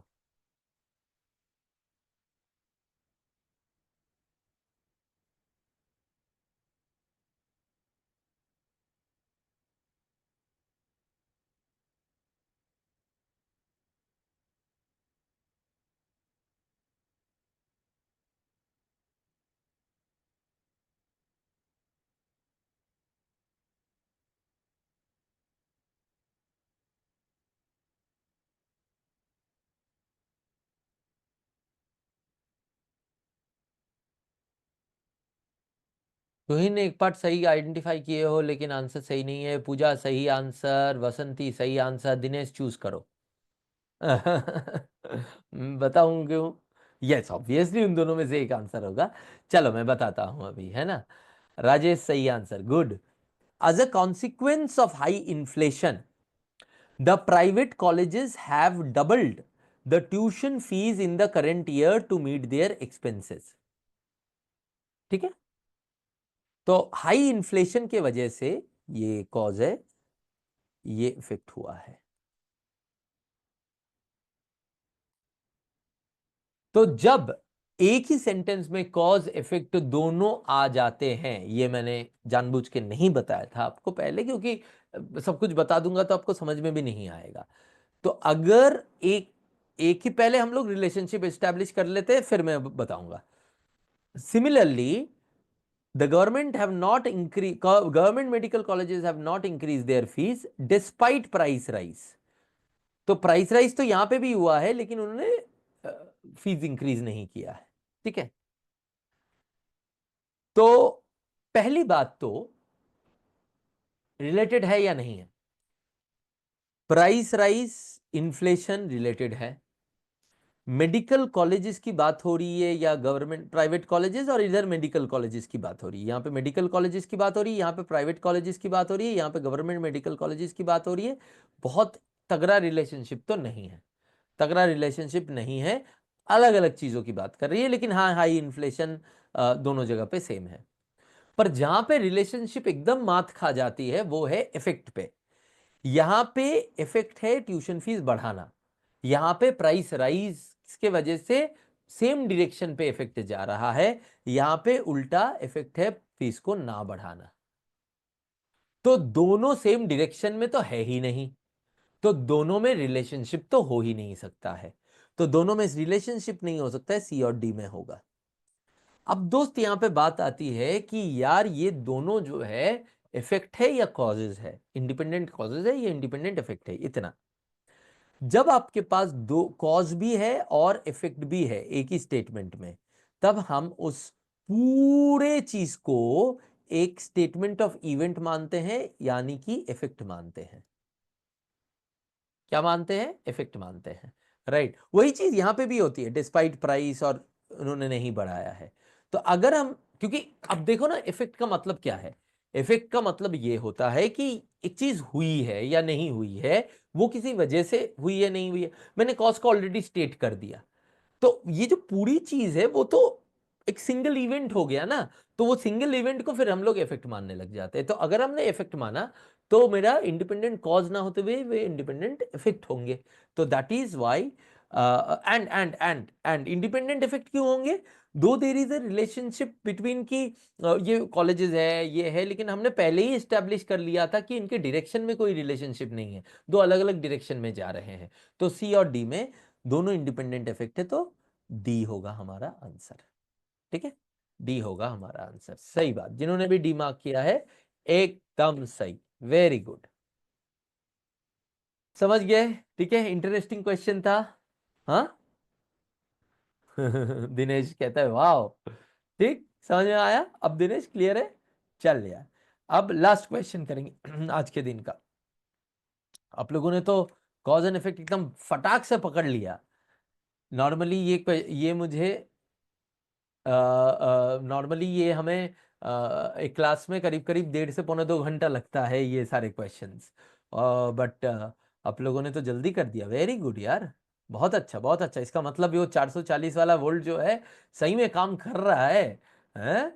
You have already already saving around 30-40% of time in this.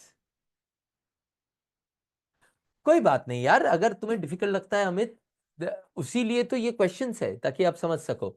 यार ये लोग तुम कर क्या रहे हो? राजेश तू ही इन 5 सेकंड में नहीं हुआ आंसर आ गया, और वो भी सही है। हिमांशु सही आंसर, मोजो जो सही आंसर, क्या बात है, सुरेश सही आंसर। अच्छा, मोजो जो ने एक क्वेश्चन भी किया था, sir if government colleges also increase their fees then दोनों इफेक्ट होता ना? दोनों रिलेटेड होता बोल, इफेक्ट क्यों? दोनों तो अभी भी इफेक्ट है, दोनों रिलेटेड होता, सेम डायरेक्शन में होता। हाँ, मुझे जो सही आंसर, सुरेश सही आंसर, राकेश सही आंसर, बसंती सही आंसर, अमित सही आंसर, दिनेश सही answer.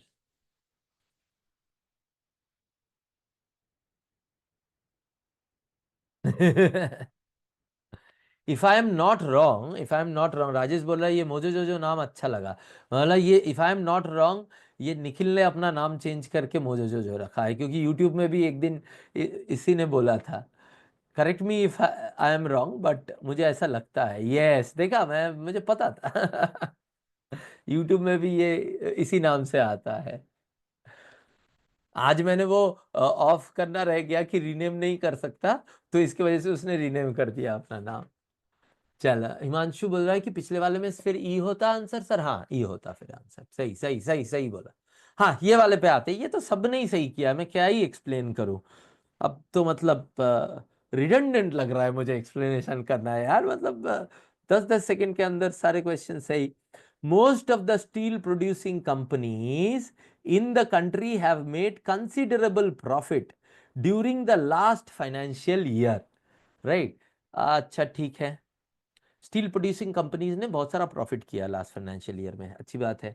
Many Asian countries have been importing huge quantities of steel from India. तो ऑब्वियसली यहाँ पे कंट्री और इंडिया सेम है, वो हम लोग एज्यूम कर रहे हैं।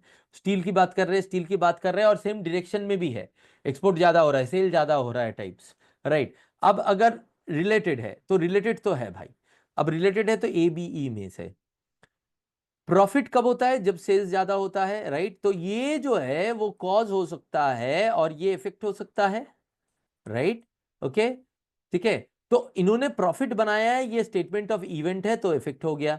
इन्होंने, ऑब्वियस सी बात है, स्टेटमेंट ऑफ इवेंट करने की जरूरत भी नहीं है, क्योंकि यहाँ पे बहुत ही क्लियरली एस्टैब्लिश फैक्ट है कि हम ज्यादा बेचेंगे, हम ज्यादा मतलब मेनी एशियन कंट्रीज। अच्छा, यहाँ पे एक चीज गलती मत कर देना, इंपोर्ट हम नहीं कर रहे हैं, एशियन कंट्रीज हमसे लेके अपने पास इंपोर्ट कर रही, मतलब हम एक्सपोर्ट कर रहे हैं।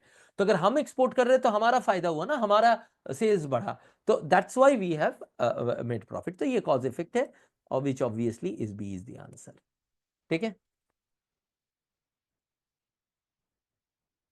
अमित, अगर सी डी ई में ऑप्शन में तेरे को थोड़ा सा डिफिकल्ट हो रहा है, एक बार जब मैं इसको अभी मैं आज ही में 5th 6th और 7th का जो है पीडीएफ अपलोड कर दूंगा आज शाम तक, ठीक है।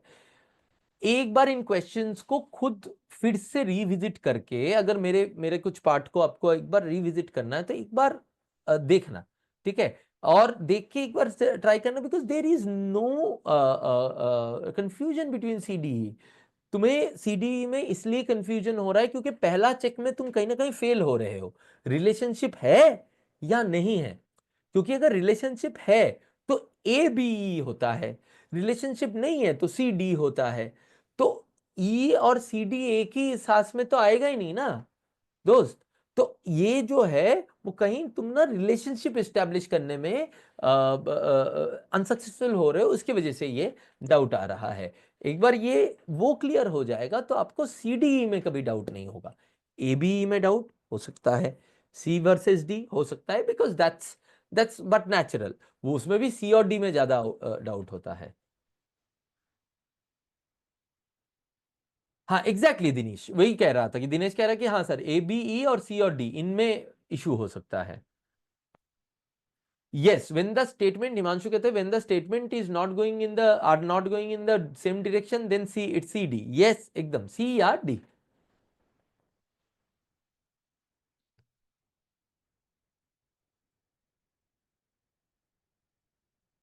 देख दिनेश, अगर दोनों में रिलेशनशिप है तो कौन इफेक्ट है कौन कॉज है ये डिटरमाइन करेगा उन दोनों का स्टेटमेंट, ठीक है।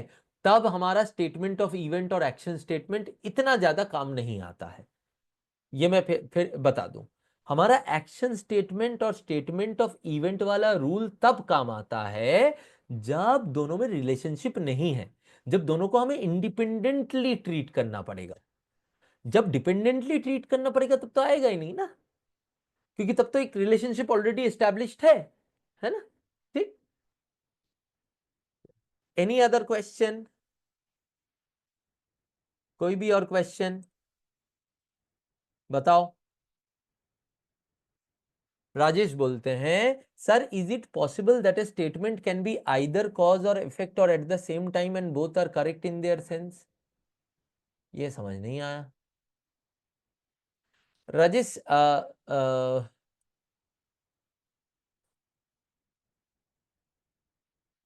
हाँ मौजूद जो अगर एक स्टेटमेंट में उस इफेक्ट का कॉज भी दिया है तो वो टोटल स्टेटमेंट को हम इफेक्ट की तरह मानेंगे।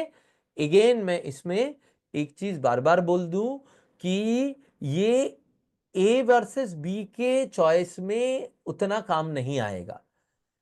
क्यों? क्योंकि मान लेते हैं पहले मोजो जोजो का एक क्वेश्चन करते हैं। वो क्या बोल रहे हैं कि मान लेते हैं सर कि एक स्टेटमेंट के अंदर ना कॉज भी है और इफेक्ट भी है, तो उसको हम क्या ट्रीट करेंगे? इफेक्ट की तरह ट्रीट करेंगे, ये उनका क्वेश्चन है। अब मैं इसमें एक्सप्लेन जो कर रहा हूं वो ध्यान से सुनना। इसमें मैं जो एक्सप्लेन कर रहा हूं ये है कि मान ले रिलेशनशिप एस्टैब्लिश नहीं है तो डेफिनेटली हम इनको इफेक्ट मानेंगे, ठीक है। अब अगर रिलेशनशिप एस्टैब्लिश हो गया है तब क्या, तब क्या दिक्कत है? तब यह है कि हमें पहले देखना है कि वो दोनों स्टेटमेंट जिसमें कि कॉज और इफेक्ट है, राइट, ऐसा तो नहीं कि क्रोनोलॉजिकली या किसी एक रिलेशन की वजह से एक कॉज और दूसरा पूरा पूरा इफेक्ट हो सकता है। मतलब इसका जो कॉज है वो ये है, ऐसा तो नहीं कि इसके इफेक्ट और इसके कॉज में एक रिलेशनशिप है। समझ रहे हैं? राइट। अगर इसके इफेक्ट और इसका कॉज सिमिलर है तो ये कॉज और ये इफेक्ट हो सकता है, फर्ज करते ये 1 और 2, और वाइस वर्सा भी हो सकता है। अगर ऐसा नहीं है तो डेफिनेटली वो ऑप्शन ई चला जाएगा जो कि दोनों इफेक्ट है सेम कॉज के, राइट। पर ऐसे केसेस भी होते हैं कि एक कॉज है उसका इफेक्ट आया, वही इफेक्ट को अलग से रिफ्रेश कर दिया गया सेकेंड स्टेटमेंट में, और उसका उसका भी अगला इफेक्ट आया। अब जैसे फॉर एग्जाम्पल मैं राजेश का ही एक एग्जाम्पल लेता हूं। वो बोला staircases are wet, staircases और वेट, मैं फिसल गया, मुझे चोट आई, मुझे डॉक्टर के पास जाना पड़ा। अब मैं इनको दो स्टेटमेंट में बांटता हूं। Staircases was wet, I fell down, I had to go to doctor because I had injury after falling down. अब यहां पे क्या हो गया, दोनों में कॉज इफेक्ट पेयर है, लेकिन दोनों में ये भी रिलेशनशिप है कि जो दूसरा वाला स्टेटमेंट है वो हो रहा है पहले वाले के बाद में, एज एन इफेक्ट ऑफ पहला वाला, तो वहां पे वो ए आएगा, कॉज पहला वाला, इफेक्ट दूसरा वाला, ठीक है। अब हमने अभी जो क्वेश्चन देखा वहां पे दोनों के बीच में कोई कॉज इफेक्ट रिलेशनशिप नहीं था, दोनों इंडिपेंडेंट था, इसके वजह से दोनों को हमने अलग अलग इफेक्ट माना था, राइट। तो अगर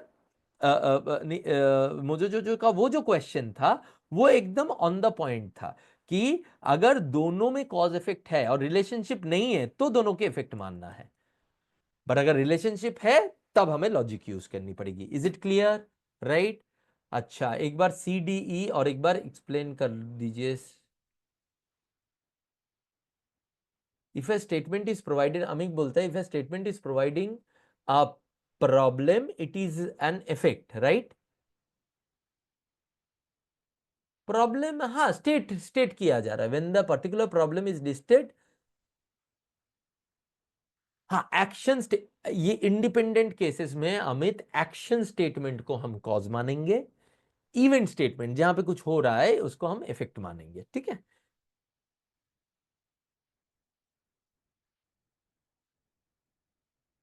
सायन अमित, सीडीई में बहुत सिंपल सा रूल है, सी डी तब आएगा जब दोनों में कोई भी रिलेशनशिप नहीं है, ई तब आएगा जब रिलेशनशिप तो है लेकिन दोनों में कॉज इफेक्ट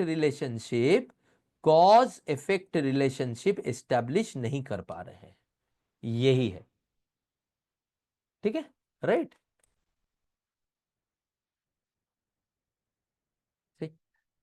मिक्स्ड प्रैक्टिस में हिमांशु और भी कुछ क्वेश्चन मैं लूंगा इसका, राइट, ओके, ठीक है। और बाकी अब देखेंगे, और पीओ के पहले भी कर सकते हैं हम लोग और प्रैक्टिस इसका। चलो, अच्छा हुआ, चलो फिर, very good, thank you very much, आज के लिए इतना ही, कल मिलते हैं फिर 12 बजे नए टॉपिक के साथ। ऑलमोस्ट हम लोग 90%, 85% टॉपिक्स हमने ख़त्म कर दिए हैं। अब हमें एक दो क्लासेस में हम लोग जैसे ही पूरा ख़त्म कर देंगे फिर एक कंबाइंड प्रैक्टिस सारे टाइप्स ऑफ क्वेश्चंस के करेंगे। वासु, आपने पहला क्लास तो देख लिया ना, अभी ये वाला क्लास देखा, अब आप लाइन से क्लासेस देखते जाओ, राइट? अगर आपने आज ही ज्वाइन किया है तो लाइन से क्लासेस देखते जाओ, आपको बहुत सारी क्लैरिटी आ जाएगी, ठीक है। वासु, वो फिर सिर्फ पहले क्लास में हिंदी में फोटो आएगा क्योंकि उस टाइम पे हम लोगों को पता नहीं था कि रिकॉर्डिंग में वो कैसे आएगा, उसके बाद से हम लोगों ने उसको एडजस्ट किया है, देख लीजिएगा। यस, शायन शाम को मिलते हैं डिस्क्रिप्टिव क्लास में 6:30 PM को। डिस्क्रिप्टिव क्लास में जैसे मैंने बोला 2 क्लासेस में लूंगा डिस्क्रिप्टिव के अभी पीओ से पहले, ताकि आप लोगों को एक पूरी क्लैरिटी आ जाए, और दिमाग का 15 मिनट आपको दिन में देना पड़ेगा क्लर्क से पहले, ताकि आप अनइनिशिएटेड ना रह जाओ क्लर्क होने के बाद। पीओ क्या क्या कहते हैं, पीओ में जो है आपका अचानक से वो सब एक साथ ना आ जाए, ठीक है।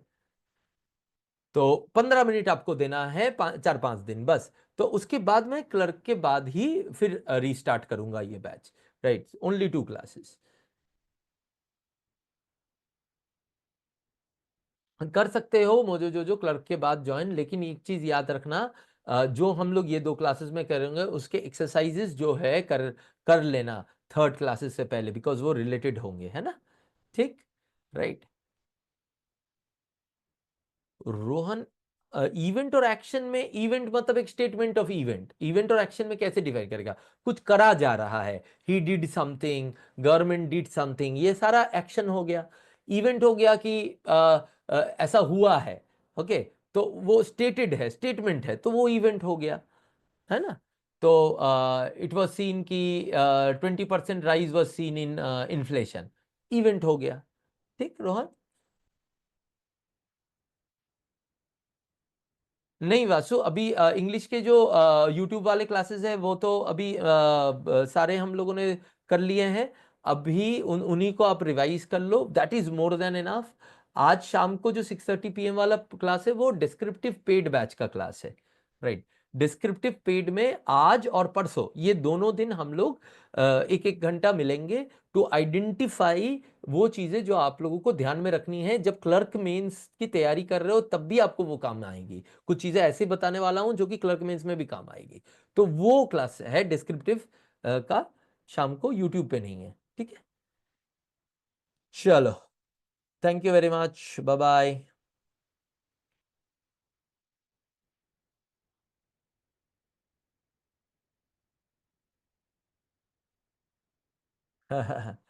और भी होगा, এবার আরো হবে সায়ন, देखो, you will get a lot of confidence now।